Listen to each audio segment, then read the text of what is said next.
الله أكبر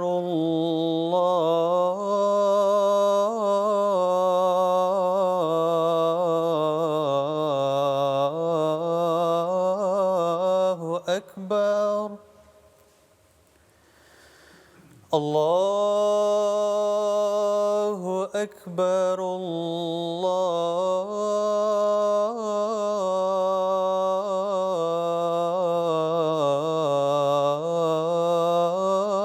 الله أكبر أشهد أن لا إله إلا الله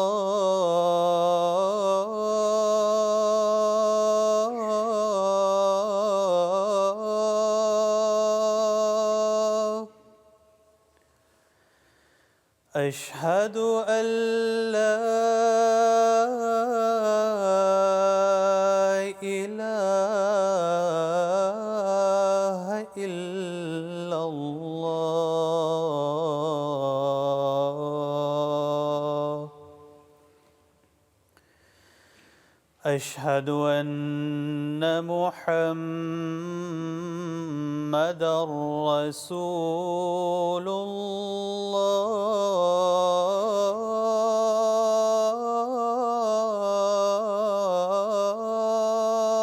الله أشهد أن محمدًا رسول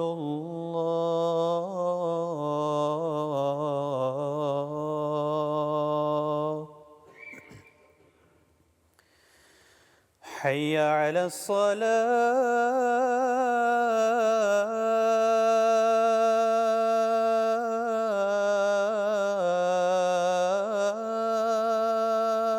الصلاة حي على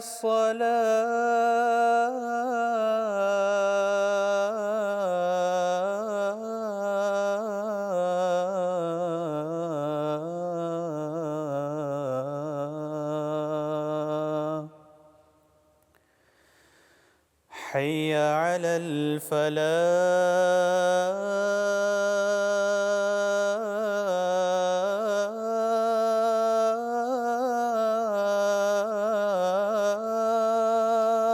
الفلاح حي على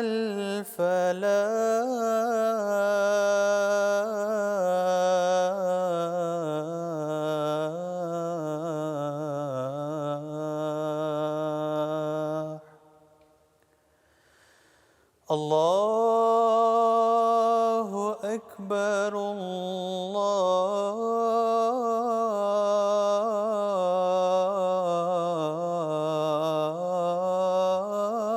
الله أكبر لا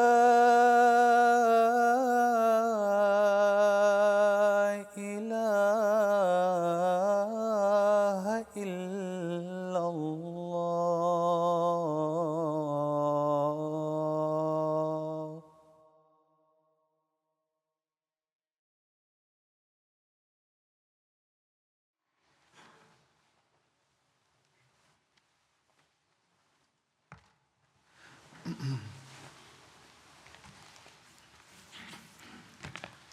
السلام علیکم ورحمۃ اللہ.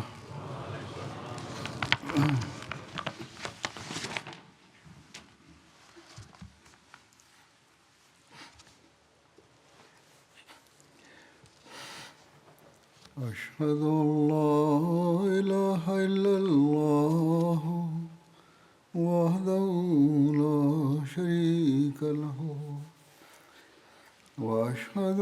محمدا عبده ورسوله أما بعد فأعوذ بالله من الشيطان الرجيم بسم الله الرحمن الرحيم الحمد لله رب العالمين الرحمن الرحيم مالك يوم الدين إياك نعبد وإياك نستعين اهدنا الصراط المستقيم صراط الذين أنعمت عليهم غير المغضوب عليهم ولا الضالين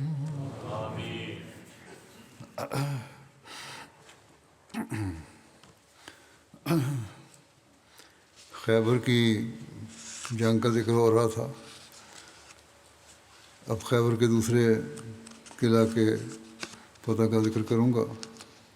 یہ دوسرا قلعہ صعب بن معاذ کہلاتا ہے.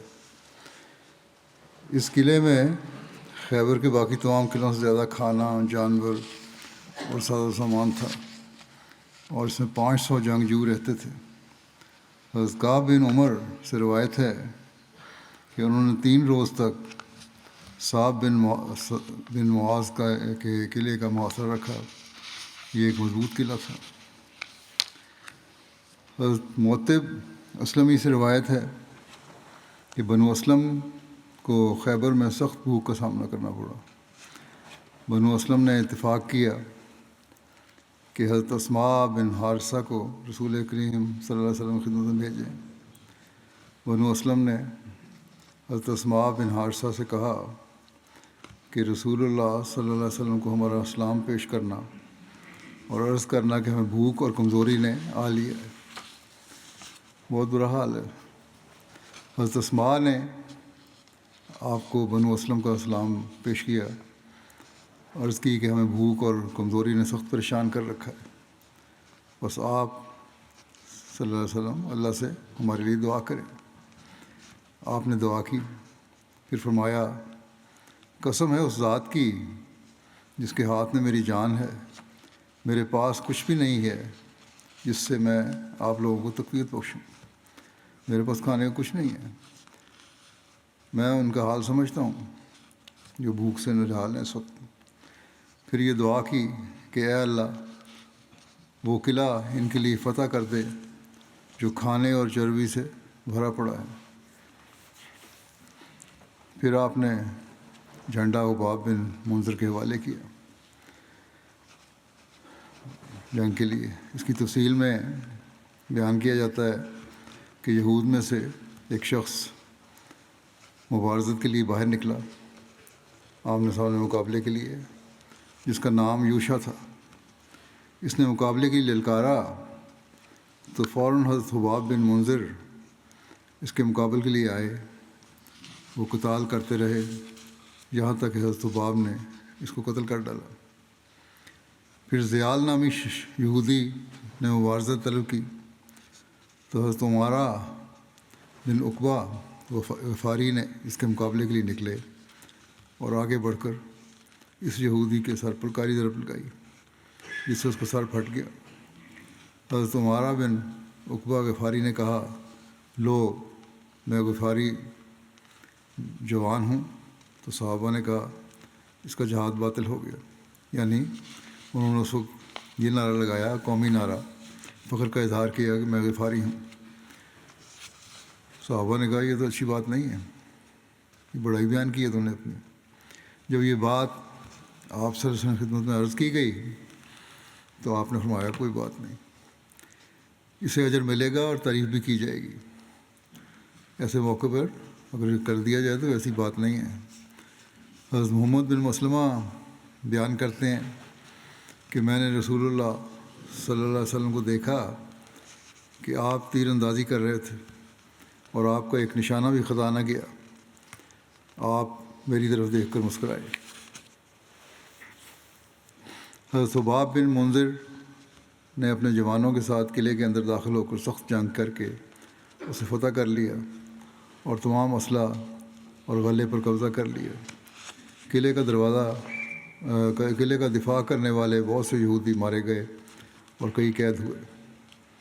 حضرت معتب اسلمی جو حضور صلی اللہ علیہ وسلم سے بھوک کی وجہ سے دعا کی درخواست لے کر آئے تھے، وہ کہتے ہیں کہ ابھی ہم واپس نہ آئے تھے کہ اللہ نے قلعہ صعب بن معاذ پر فتح دی۔ حضرت جابر سے روایت ہے، یعنی کہ ابھی باتیں کر کے ہم واپس ہی آئے تھے، آپ سے درخواست کر کے بھوک سے برا حال ہے، تو اس دوران میں جنگ شروع ہوئی اور فتح بھی ہو گئی۔ حضرت جابر سے روایت ہے کہ قلعہ صعب میں سے جس قدر کھانے کا سامان ملا وہ اتنا تھا کہ کسی اور قلعے سے اتنا سامان نہیں ملا۔ اس میں بہت سا جو، کھجوریں، گھی، شہد، تیل اور چربی تھی۔ رسول اللہ صلی اللہ علیہ وسلم کے منادی نے اعلان کیا کہ خود بھی کھاؤ اور اپنے جانوروں کو بھی کھلاؤ اور اٹھا کر کچھ نہ لے جانا، جو کچھ کھانا ہے یہیں کھاؤ۔ پھر تیسرے قلعے کا ذکر ہے، قلعہ زبیر بن عوام۔ اس کی فتح کا ذکر یوں ملتا ہے، اس قلعے کا نام کلہ تھا، یہ بعد میں حضرت زبیر بن عوام کے حصے میں آیا، اس لیے اس کا نام قلعہ زبیر مشہور ہو گیا۔ جب یہود نائم اور صعب بن معاذ کے قلعے سے زبیر بن عوام کے قلعے کی طرف بھاگے تو رسول اللہ صلی اللہ علیہ وسلم نے ان کا محاصرہ کیا۔ یہ قلعہ پہاڑ کی چوٹی پر تھا، آپ نے 3 دن اس کا محاصرہ کیے رکھا۔ ایک یہودی جس کا نام غزال تھا وہ آیا اور اس نے کہا کہ اے ابو القاسم، علیہ وسلم کو مخاطب کر کے کہا، غیر مسلم اس نام سے لقب سے بلاتے تھے، کہ آپ مجھے امان دیں اس شرط پر کہ میں آپ کو ایسی بات بتاؤں گا جس سے آپ اہل نطاع سے راحت حاصل کر لیں گے، یعنی اس قلعے پر قبضہ کر سکیں گے، اور آپ اہل شک کی طرف نکلیں گے۔ یہ یقیناً اہل شک آپ کے روب کی وجہ سے ہلاک ہو چکے ہیں، اس کے بعد دوسرے قلعے کی طرف جا سکتے ہیں آپ۔ رسول اللہ صلی اللہ علیہ وسلم نے اس کے اہل اور اس کے مال پر اس کو امان دے دی۔ یہودی نے کہا کہ بے شک اگر آپ اس طرح 1 مہینہ بھی کھڑے رہیں تو ان کو کوئی پرواہ نہیں ہوگی۔ ان کی زمین کے نیچے سرنگیں ہیں، وہ رات کو نکلتے ہیں اور اس سے پانی لاتے ہیں، پھر اپنے اپنے قلعوں کی طرف لوٹ جاتے ہیں۔ وہ آپ سے دفاع کر رہے ہیں، اگر آپ ان کا پانی کا راستہ کاٹ دیں تو وہ آپ کے لیے ہتھیار ڈال دیں گے۔ رسول اللہ صلی اللہ علیہ وسلم اس کے پیچھے گئے، ساتھ گئے اس کے، اور یہود کی سرنگوں کو کاٹ دیا۔ جب ان کی پانی کی جگہ ان سے منقطع ہو گئی تو وہ باہر نکل آئے اور پھر شدید قتال شروع ہو گیا، پھر جنگ شروع ہوئی۔ اس دن مسلمانوں میں سے کچھ صحابہ شہید ہو گئے اور یہود میں سے 10 آدمی قتل ہوئے، اور آپ نے فتح حاصل کی، اور یہ نطاع کے قلعوں میں سے آخری قلعہ تھا۔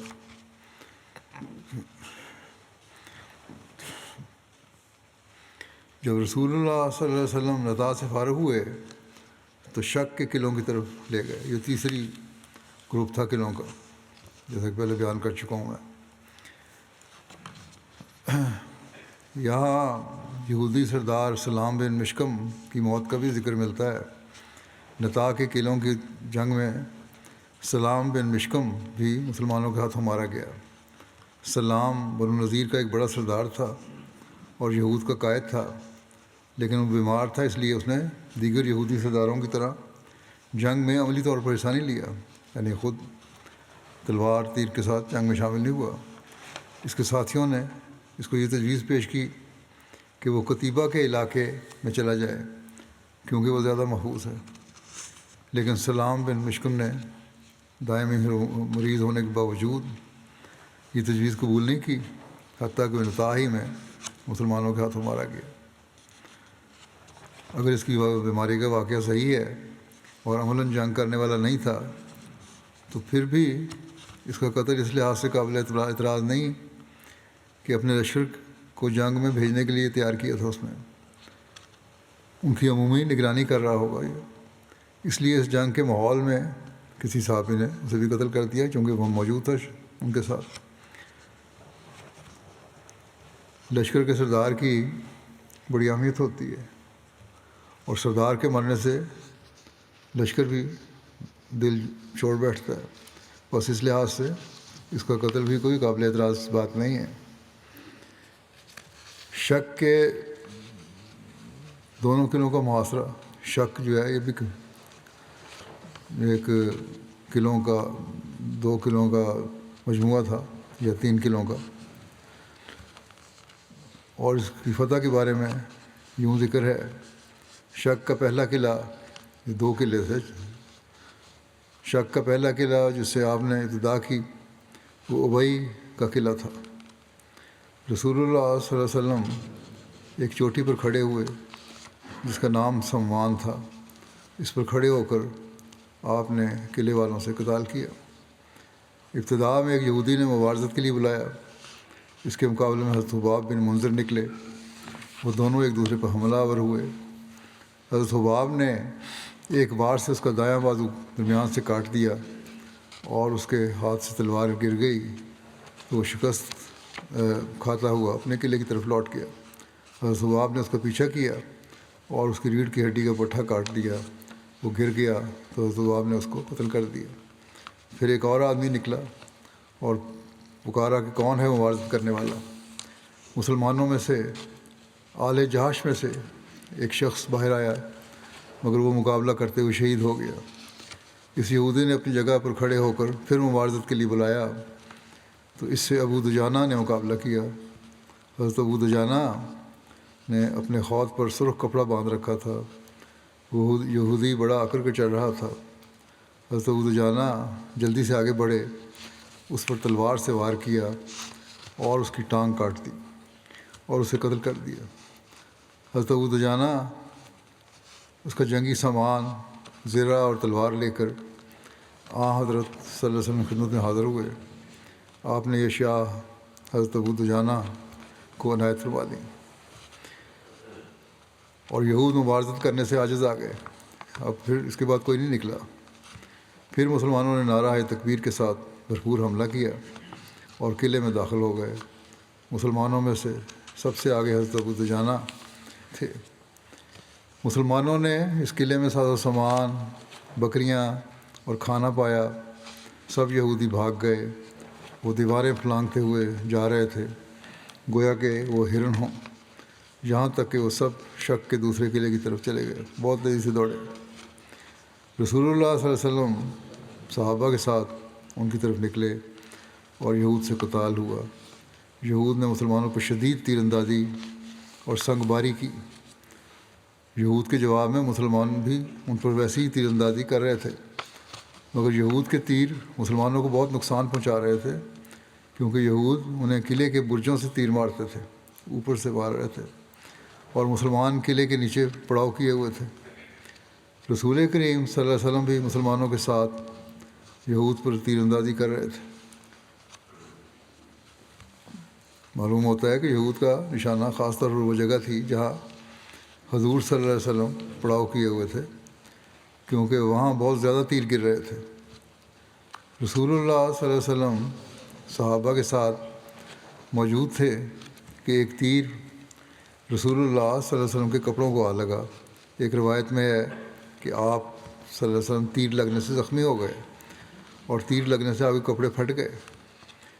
رسول اللہ صلی اللہ علیہ وسلم نے تیر نکالا، پھر آپ نے ایک مٹھی کنکریوں کی لی اور اس قلعے کی طرف پھینک دی، جس سے ان کا قلعہ لرزنے لگا، یہاں تک کہ مسلمانوں نے یہود کو پکڑ لیا، پھر قبضہ ہو گیا۔ پھر 3 قلعے ہیں قتیبہ کے، ان تینوں قلعوں کا محاصرہ مسلمانوں نے کیا۔ اس بارے میں لکھا ہے کہ جب رسول اللہ صلی اللہ علیہ وسلم نے نطا اور شک کے قلعوں کو فتح کیا تو یہودی قتیبہ کے تینوں قلعوں وطی، سلالم اور کموس میں منتقل ہو گئے۔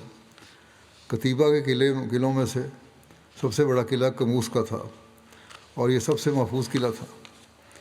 یہود ان تینوں قلعوں میں قلعہ بند ہو گئے اور وہ اپنے قلعوں سے نیچے جھانکتے بھی نہ تھے، اور ان میں سے کوئی مبارزت طلب کرنے والا بھی نہ نکلتا۔ رسول اللہ صلی اللہ علیہ وسلم نے 14 روز تک ان قلعوں کا محاصرہ کیے رکھا، حتیٰ کہ حضرت صلی اللہ علیہ وسلم نے ارادہ کیا کہ ان پر منجنیق نصب کی جائے۔ جب یہود کو ہلاک ہونے کا یقین ہو گیا، یعنی تو ذریعے سے پتھر پھینکا جائے، تو انہوں نے رسول اللہ صلی اللہ علیہ وسلم سے صلح کا مطالبہ کیا، اور کنانہ بن ابو حقیق نے یہود میں سے ایک آدمی کو، جس کا نام شماخ تھا، رسول اللہ صلی اللہ علیہ وسلم کی طرف پیغام دے کر بھیجا کہ میں آپ سے بات کرنا چاہتا ہوں۔ رسول اللہ صلی اللہ علیہ وسلم نے اجازت دے دی۔ کنانہ بن ابو حقیق قلعے سے نیچے اترا اور رسول اللہ صلی اللہ علیہ وسلم سے صلح کا معاہدہ کر لیا۔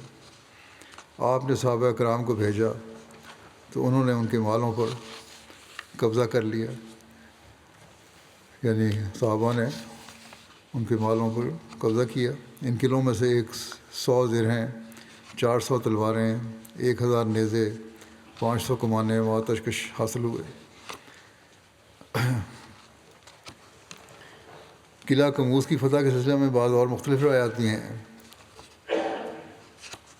جیسا کہ قلعہ کموز کے فتح کے ضمن میں کتب سیرت میں یہ بھی لکھا ہے کہ اس کا محاصرہ 20 روز تک کیا گیا، اور بالآخر حضرت علی کے ہاتھ یہ قلعہ یہود کے ساتھ سخت مقابلے کے بعد فتح ہوا۔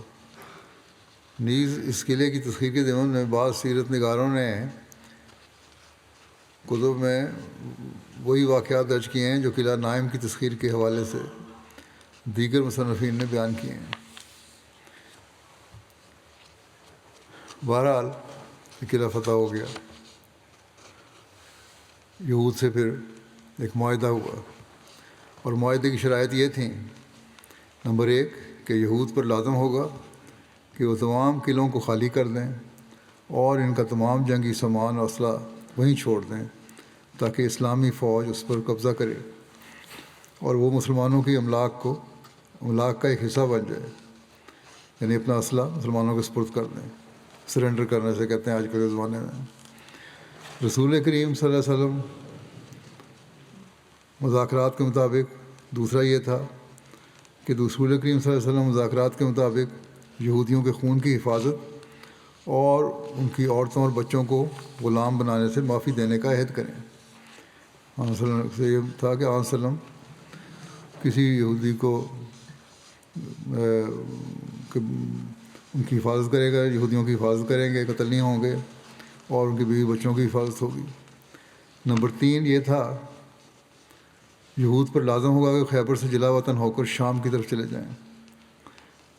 نمبر 4 یہ شرط تھی کہ خیبر سے جلا وطنی کے وقت مسلمان انہیں اجازت دیں گے کہ جس قدر مال ان کی سواریاں اٹھا سکتی ہیں اٹھا کر لے جائیں۔ نمبر 5 یہ کہ یہود اس بات کا عہد کریں کہ وہ مخفی خزانوں کے تمام اموال کے متعلق مسلمانوں کو آگاہ کریں گے اور وہ فاتحین کے سپرد کریں گے۔ نمبر 6 یہ کہ یہود اس بات پر اتفاق کرتے ہیں کہ جب وہ اس معاہدے کی شروط کی خلاف ورزی کرے یا کسی ایسے چیز کو چھپائیں جس کا ظاہر کرنا ضروری ہو تو مسلمانوں پر اس کی کوئی ذمہ داری نہ ہوگی، اور مسلمان اس معاہدے کی تمام شروط سے آزاد ہوں گے، اور یہودیوں کے اموال اور اولاد مسلمانوں کے لیے حلال ہوگی۔ خیبر کی فتح کے بعد یہود کا خیبر میں قیام اور یہود کی نصف پیداوار پر خیبر کے باغات دینے کا بھی ذکر ملتا ہے۔ لکھا ہے کہ معاہدے کے مطابق تو یہود کو شام کی طرف جلا وطن ہونا تھا، مگر یہود نے رسول کریم صلی اللہ علیہ وسلم کی خدمت میں عرض کیا کہ انہیں خیبر میں رہنے دیا جائے تاکہ وہ یہاں کی زراعت اور کھیتی باڑی کرتے رہیں، کیونکہ وہ اس کے متعلق بہت کچھ جانتے ہیں۔ رسول کریم صلی اللہ علیہ وسلم نے ان کی درخواست قبول کرتے ہوئے انہیں خیبر میں رہنے کی اجازت دے دی تاکہ وہ زراعت کا کام کریں اور اس کے عوض نصف پھل حاصل کریں۔ بڑے نرمی کا سلوک کیا ان سے۔ صحیح بخاری کی روایت میں اس کا ذکر یوں ملتا ہے کہ حضرت عبداللہ نے بیان کیا کہ نبی کریم صلی اللہ علیہ وسلم نے خیبر یہود کو دیا کہ وہ اس میں کام کریں اور وہاں کھیتی باڑی کریں، اور ان کے لیے نصف ہے جو وہاں پیدا ہو۔ خیبر میں جو صحابہ شہید ہوئے ان کی تعداد 17 ہے۔ ان کے نام یہ ہیں: حضرت ربیعہ بن اقسم، ثقف بن عمر، حضرت رفاع بن مسروم، حضرت عبداللہ بن امیہ، حضرت محمود بن مسلمہ، حضرت ابو ضیاء بن نعمان، حضرت حارث بن حاتب، حضرت عدی بن مرہ، حضرت اوس بن حبیب، حضرت عنیف بن اوائل، حضرت مسعود بن سعد، حضرت بشر بن براء، حضرت فضیل بن نعمان، حضرت عامر بن اقوا، حضرت عمارہ بن عقبہ، اور حبشی غلام حضرت یسار، قبیلہ اشجع کا ایک شخص، نام نے اس کا لکھا۔ یہود میں سے 93 افراد اس غزوے میں قتل ہوئے، جن میں سے چند سرداروں کے نام ہیں: حارث، ابو زینب، مرہب، اسیر، یاسر، عامر، کنانہ، ابو حقیق۔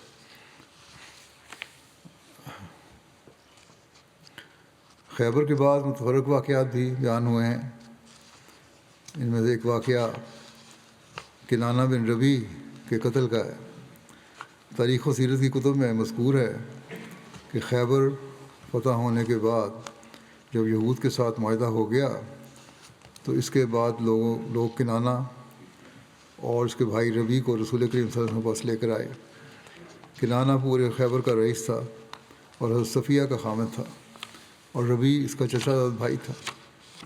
کنانہ کے پاس یہودی قبیلہ بنو نذیر کے سردار ہوئی بن اخطب کا خزانہ تھا، جس میں سونے چاندی کے زیورات وغیرہ تھے، اور یہ زیورات اہل عرب کو ان کی شادی بیاہ کی تقریبات میں اجرت پر دیا کرتے تھے۔ ان دونوں کو رسول اللہ صلی اللہ علیہ وسلم نے فرمایا کہ تم لوگوں کا وہ خزانہ کہاں ہے؟ انہوں نے کہا کہ جب ہم مدینے سے نکلے تو اس کے بعد آہستہ آہستہ وہ سارا خرچ ہو گیا۔ ایک روایت میں یہ ہے کہ انہوں نے کہا کہ اے ابو قاسم، آن صلی اللہ علیہ وسلم مخاطب ہو کے، کہ ہم نے اسے اپنی جنگ میں خرچ کر دیا اور اب اس میں کچھ بھی باقی نہیں رہا۔ ہم نے اس مال کو اس دن کے لیے ہی جمع کیا تھا۔ رسول اللہ صلی اللہ علیہ وسلم نے اس سے فرمایا کہ مدینے سے نکلنے کا زمانہ کوئی بہت دور کا زمانہ نہیں کہ وہ سارا مال خرچ ہو جائے۔ ان دونوں نے اس بات پر قسم اٹھائی کہ ان کے پاس کچھ بھی مال نہ ہے۔ اس پر آپ صلی اللہ علیہ وسلم نے فرمایا کہ اگر وہ خزانہ تم سے برآمد ہو گیا تو پھر تم سے اللہ اور اس کے رسول کا کوئی ذمہ نہ ہوگا۔ انہوں نے کہا ٹھیک ہے۔ رسول اللہ صلی اللہ علیہ وسلم نے اس بات پر حضرت ابوبکر، حضرت عمر، حضرت علی اور حضرت زبیر کو گواہ بنایا۔ اس وقت یہود کا ایک شخص اٹھا اور اس نے کنانہ کے پاس جا کر کہا کہ تم محمد صلی اللہ علیہ وسلم سے جو مانگ رہے ہیں، محمد صلی اللہ علیہ وسلم کو جو مانگ رہے ہیں، اگر تمہارے پاس ہے تو اسے انہیں دے دو، اگر نہیں اگر تمہیں پتہ ہے کہ دے دو، یا اگر تمہیں پتہ ہے تو بتا دو کہ کہاں ہے، تمہاری جان بچ جائے گی، ورنہ اللہ کی قسم وہ ضرور اس پر غالب ہو کر رہیں گے۔ ابن حقیق نے اسے ڈانٹا اور وہ یہودی الگ ہو کر بیٹھ گیا۔ یہ ایک تاریخ کتاب میں لکھا ہے۔ حضرت ابن عباس بیان کرتے ہیں کہ رسول اللہ صلی اللہ علیہ وسلم نے ان دونوں سے فرمایا کہ اگر تم نے مجھ سے کوئی چیز چھپائی اور پھر مجھے معلوم ہو گیا تو میں تمہارے خون اور تمہاری اولادوں کو اس کی وجہ سے حلال سمجھوں گا۔ انہوں نے کہا ٹھیک ہے۔ تاریخ کی ایک کتاب میں اس خزانے کا علم ہونے کی ایک روایت مختصر یوں بیان ہوئی ہے۔ حضرت ابن عباس بیان کرتے ہیں کہ رسول اللہ صلی اللہ علیہ وسلم نے انصار میں سے ایک آدمی کو بلایا اور کہا کہ تم فلاں میدان میں جاؤ، پھر کھجوروں کے پاس آؤ، پھر کھجوروں کو دائیں طرف سے یا بائیں طرف سے جو اونچی ہوں ان کو دیکھو، جو کچھ وہاں ہو اس کو میرے پاس لے آؤ، یعنی ان کے نیچے کیا ہے۔ اس خزانے کی قیمت لگائی گئی تو ان کی قیمت میں اس کی قیمت 10,000 دینار لگی۔ وعدہ خلافی کی وجہ سے ان دونوں کو قتل کر دیا گیا اور ان کے اہل و عیال کو قید کر لیا گیا۔ یہ ایک روایت ہے۔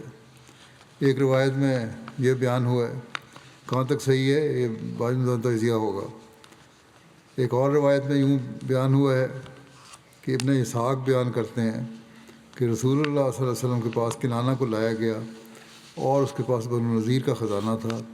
اس سے خزانے کے بارے میں پوچھا گیا تو اس نے انکار کر دیا. پھر رسول اللہ صلی اللہ علیہ وسلم کے پاس یہود کا ایک آدمی لایا گیا. اس کا نام سالبہ تھا. بعض جگہ یہ ذکر ہے کہ سایہ بن سلام بن ابو حقیق کو بلا کر پوچھا. اس نے رسول اللہ صلی اللہ علیہ وسلم کو کہا کہ میں نے کنانہ کو دیکھا کہ وہ ہر صبح ان کھنڈرات کے گرد گرد گھومتا تھا.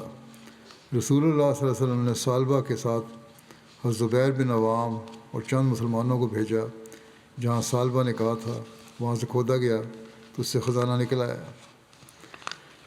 ایک روایت میں یہ ہے کہ کچھ خزانہ مل گیا لیکن باقی نہ ملا اور کنانہ نے بھی بتانے سے انکار کر دیا. تو رسول اللہ صلی اللہ علیہ وسلم نے حضرت زبیر کو حکم دیا کہ کنانہ کو سزا دو. حضرت زبیر چکماک کے پتھر لے کر آئے اور اس کے سینے پر مارتے جس سے آگ نکلتی. اور جب وہ مرنے کے قریب ہو گیا تب اس نے باقی خزانے کو بتایا. اس پر رسول اللہ صلی اللہ علیہ وسلم نے کنانہ کو محمد بن مسلمہ کے حوالے کر دیا کہ وہ اس کو قتل کر دے. چنانچہ محمد بن مسلمہ نے اپنے بھائی محمود بن مسلمہ جن پر چکی کا پاٹ گرایا تھا اور شہید ہو گئے تھے ان کے بدلے میں کنانہ کو قتل کر دیا. بہر قتل تو کیا لیکن جس طرح یہ واقعہ بیان کیا جاتا ہے یہ آن وسلم کے جو اسوہ ہے اس کے خلاف لگتا ہے ساری باتیں.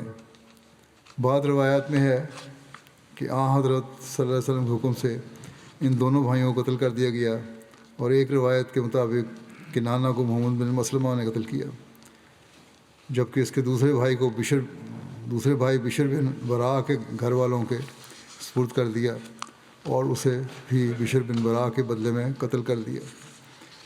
رسول اللہ صلی اللہ علیہ وسلم نے ان کے اموال کو حلال قرار دیا اور ان کی اولاد کو قیدی بنا لیا.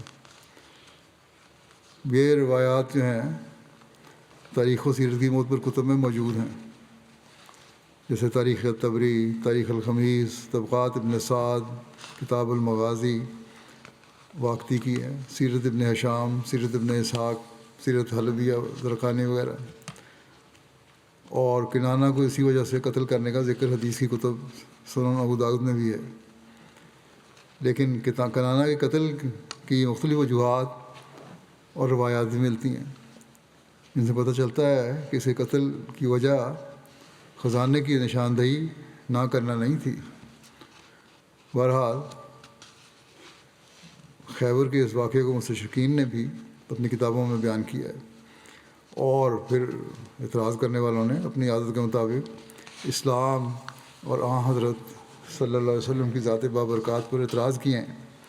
گویا آپ صلی اللہ علیہ وسلم کو مال اور دولت کی حرص تھی یا یہ ظاہر کرنا چاہا کہ نعوذ باللہ آپ کس کس طرح کے ظلم اور تشدد کیا کرتے تھے. اور اعتراض کرنے والوں نے عقل و انصاف سے ذرا بھی کام نہیں لیا کہ حضرت صلی اللہ علیہ وسلم کی زندگی تو ایک کھلی کتاب کی طرح تھی سب کے سامنے.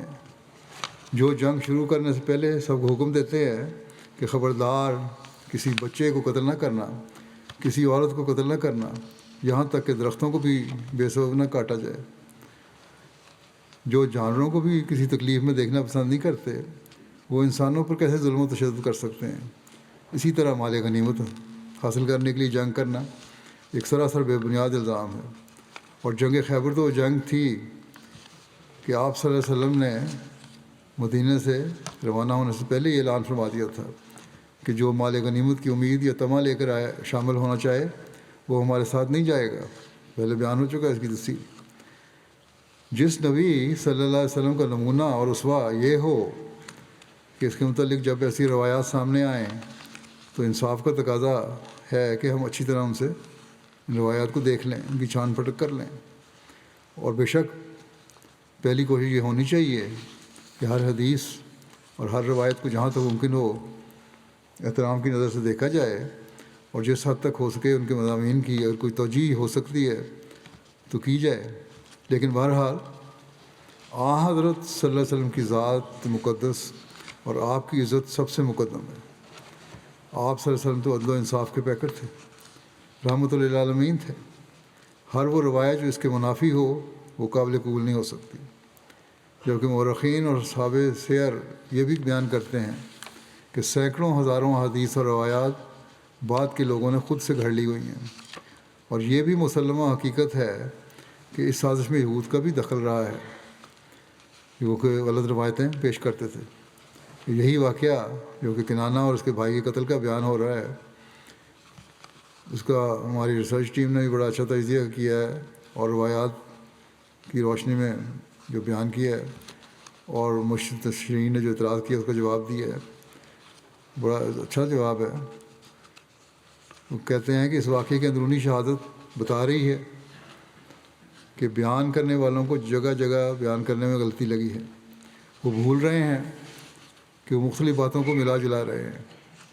اگر کوئی ایسا واقعہ ہوا بھی ہے تو ایک چھوٹی سی بات کو بہت بڑھا چڑھا کر مبالغہ آمیزی کے ساتھ منفی رنگ میں بیان کیا گیا ہے۔ مثلا جب یہود کے ساتھ معاہدہ ہو گیا اور ہر قسم کی شرائط طے کرنے کے بعد صلح نامہ تحریر ہو گیا تو پھر کسی خزانے کی طلب بظاہر عجیب سی لگتی ہے، کیونکہ معاہدے کی روح سے یہود کی کسی بھی چیز پر تصرف اور ملکیت ختم ہو گئی تھی سوائے خیبر کی اراضی وغیرہ کے۔ پھر اگر وہ خزانہ مل گیا تھا جیسا کہ روایات میں مذکور ہے تو وہ خزانہ کہاں گیا؟ خیبر کا جو بھی مال غنیمت تقسیم ہوا، اس کی تمام تفاصیل کتب تاریخ و سیرت میں موجود ہیں۔ گھی، چربی، کھجور، کپڑے، سامان، مویشی، نیزے، تلواریں، تیر، ڈھالیں وغیرہ، لیکن کہیں کسی جگہ یہ ذکر نہیں کہ فلاں کو اتنا سونا چاندی یا ہیرے جواہرات مل جائے، بلکہ اس کے برعکس یہ لکھا ہوا ملتا ہے کہ خیبر کے مال غنیمت میں کسی قسم کا کوئی سونا چاندی نہیں ملا۔ یہ بخاری کی روایت ہے۔ خزانے کی تلاش کے لیے جو تفتیش کی گئی ہے، ان روایات میں سخت اختلاف و اضطراب ہے۔ کسی روایت میں ہے کہ کنانہ سے پوچھا، کسی میں ہے کہ کنانہ اور اس کے بھائی دونوں کو بلایا گیا، کسی میں ہے کہ ان کے ساتھ ایک یہودی سے پوچھا گیا، کسی میں ہے کہ ہوئی بن کے چچا سے پوچھا گیا۔ پھر اس ساری تفتیش کے بعد اگر سزا دینی چاہیے تھی تو بہت سے مجرم قرار پاتے تھے، لیکن روایت کے مطابق صرف 2 کو سزا دی گئی، یعنی کنانہ اور اس کا بھائی۔ بعض روایات کے مطابق صرف کنانہ کو سزا دی گئی۔ بخاری میں لکھا ہے کہ جب حضرت عمر نے اپنے عہد خلافت میں خیبر سے یہود کی جلا وطنی کا ارادہ کیا تو اس وقت آپ کے پاس ابو الحقیق کا ایک بیٹا آیا۔ شارح بخاری علامہ ابن حجر لکھتے ہیں کہ کنانہ کا یہ بھائی حضرت عمر کے عہد تک زندہ رہا اور جلا وطنی تک خیبر میں ہی مقیم تھا، اس لیے یہ بھی بات غلط ہو گئی بھائی کے قتل کی۔ بعض سیرت نگار بخاری کی اس روایت سے یہ استدلال کرتے ہیں کہ صرف کنانہ کو ہی سزا دی گئی تھی۔ یہ بہرحال یہ ساری جو باتیں بیان کی گئی ہیں، جو تضادات تھے، جس کی وجہ سے ایسی تمام روایات جن میں کسی خزانے کے حصول کے لیے بدنی سزا کا ذکر ہے مشتبہ قرار پاتی ہیں، جن میں یہ واقعہ بیان ہوا ہے، اور حقیقت یہ ہے کہ یہ روایت ہی درست نہیں ہے۔ چنانچہ ایک معروف سیرت نگار علامہ شبلی نعمانی لکھتے ہیں کہ خیبر کے واقعات میں ارباب سیر نے، سیرت لکھنے والوں نے ایک سخت غلط روایت نقل کی ہے، اور وہ اکثر کتابوں میں منقول ہو کر متداول ہو گئی ہے، یعنی اس کو مان لیا گیا ہے اور روایتوں میں شامل کر لی گئی ہے۔ یعنی یہ کہ اول آپ صلی اللہ علیہ وسلم نے یہود کو اس شرط پر امن و امان دیا تھا کہ کوئی چیز نہ چھپائیں گے، لیکن جب کنانہ بن ربیع نے خزانہ بتانے سے انکار کیا تو آپ نے حضرت زبیر کو حکم دیا کہ سختی کر کے اس سے خزانہ کا پتہ لگائیں۔ حضرت زبیر چکماک چلا کر اس کے سینے کو داغتے تھے، یہاں تک کہ اس کی جان نکلنے کے قریب ہو گئی۔ بالآخر آپ صلی اللہ علیہ وسلم نے کنانہ کو قتل کرا دیا اور تمام یہودی لونڈی غلام بنا لیے گئے۔ اس روایت کا اس قدر حصہ صحیح ہے کہ کنانہ قتل کر دیا گیا، لیکن اس کی وجہ یہ نہیں کہ وہ خزانہ بتانے سے انکار کرتا تھا، بلکہ اس کی وجہ یہ ہے کہ کنانہ نے محمود بن مسلمہ کو قتل کیا تھا۔ تبری میں تصریح ہے کہ پھر حضرت صلی اللہ علیہ وسلم نے کنانہ کو محمد بن مسلمہ کے حوالے کیا، انہوں نے اپنے بھائی محمود بن مسلمہ کے قصاص میں اس کو قتل کر دیا۔ باقی روایت کا یہ حال ہے کہ یہ روایت طبری اور ابن ہشام دونوں نے ابن اسحاق سے روایت کی ہے، لیکن ابن اسحاق نے اوپر کے کسی راوی کا نام نہیں بتایا۔ محدثین نے رجال کی کتابوں میں تصریح کی ہے کہ ابن اسحاق یہودیوں سے مغازی نبوی کے واقعات روایت کرتے تھے۔ بہت سی روایتیں یہودیوں سے انہوں نے لی ہیں۔ اس روایت کو بھی انہی روایتوں میں سے سمجھنا چاہیے، اور یہودی کو بھی صحیح بات نہیں بتائیں گے، اور یہی وجہ ہے کہ ابن اسحاق ان راویوں کے نام نہیں لیتے۔ کسی شخص پر خزانہ بتانے کے لیے اس قدر سختی کرنا کہ اس کے سینے پر چکماک سے آگ جھاڑی جائے، رحمت للعالمین کی شان اس سے بہت عرفہ ہے۔ وہی شخص جو زہر دینے والے سے مطلق تعرض نہیں کرتا، اس کو سزا نہیں دیتا، کیا چند سکوں کے لیے کسی کو آگ میں جلانے کا حکم دے سکتا؟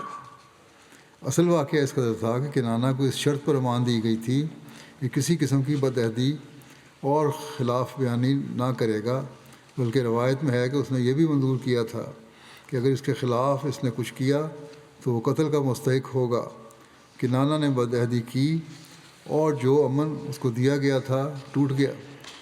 کنانہ نے محمود بن مسلمہ کو قتل کیا تھا، اب اس کے قصاص میں وہ تو قتل کر دیا گیا۔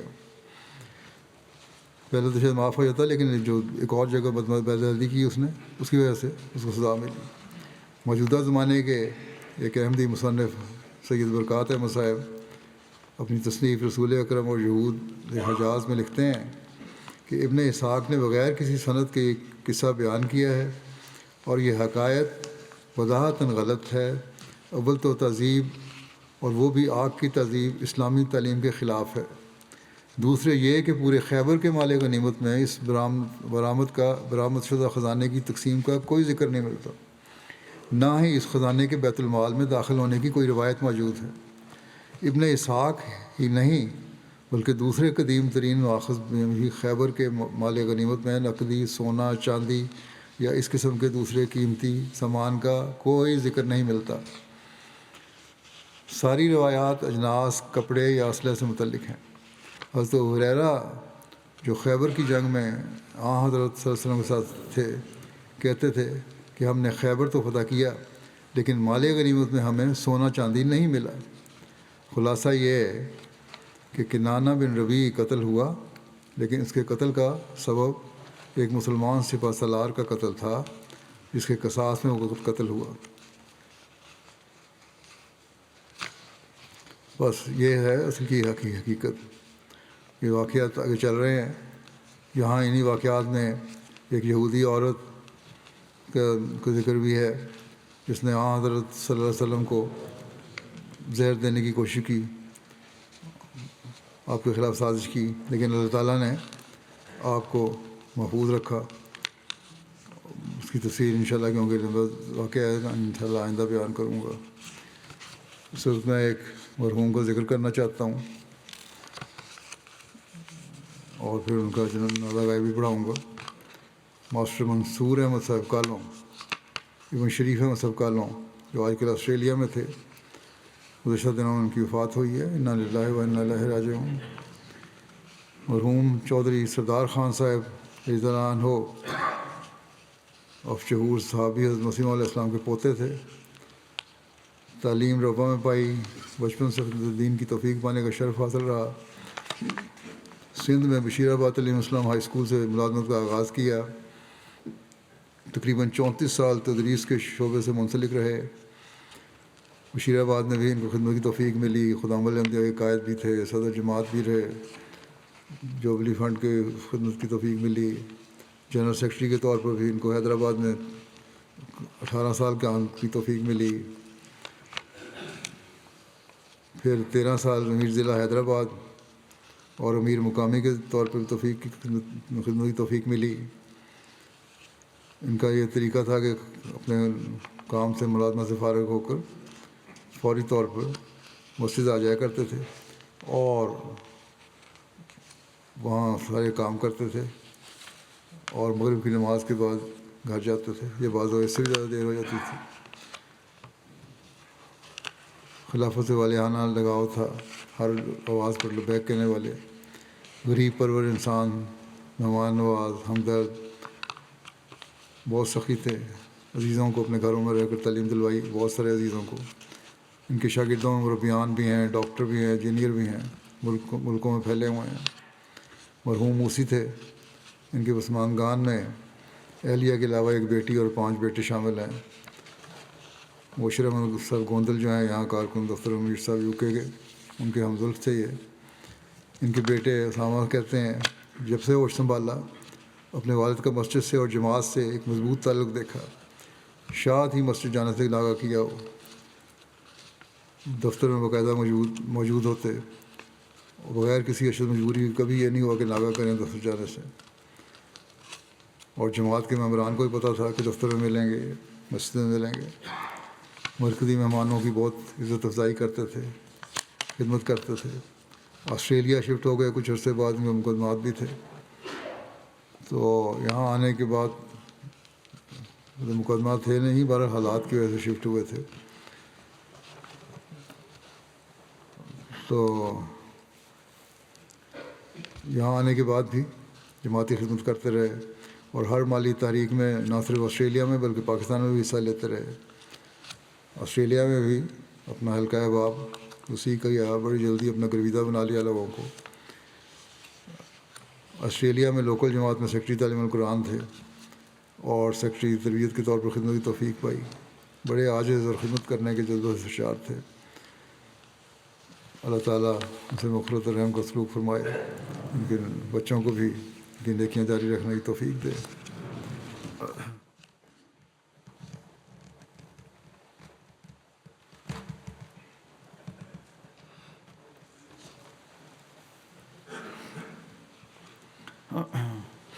الحمد للہ نحمده ونستعینه ونستغفره ونؤمن به ونتوکل علیہ ونعوذ باللہ من شرور انفسنا ومن سیئات اعمالنا من يهده الله فلا مضل له ومن يضلل فلا هادي له ونشهد أن لا إله إلا الله ونشهد أن محمدا عبده ورسوله عباد الله رحمكم الله إن الله يأمر بالعدل والإحسان وإيتاء ذي القربى وينهى عن الفحشاء والمنكر والبغي يعظكم لعلكم تذكرون اذكروا الله يذكركم وادعوه يستجب لكم ولذكر الله أكبر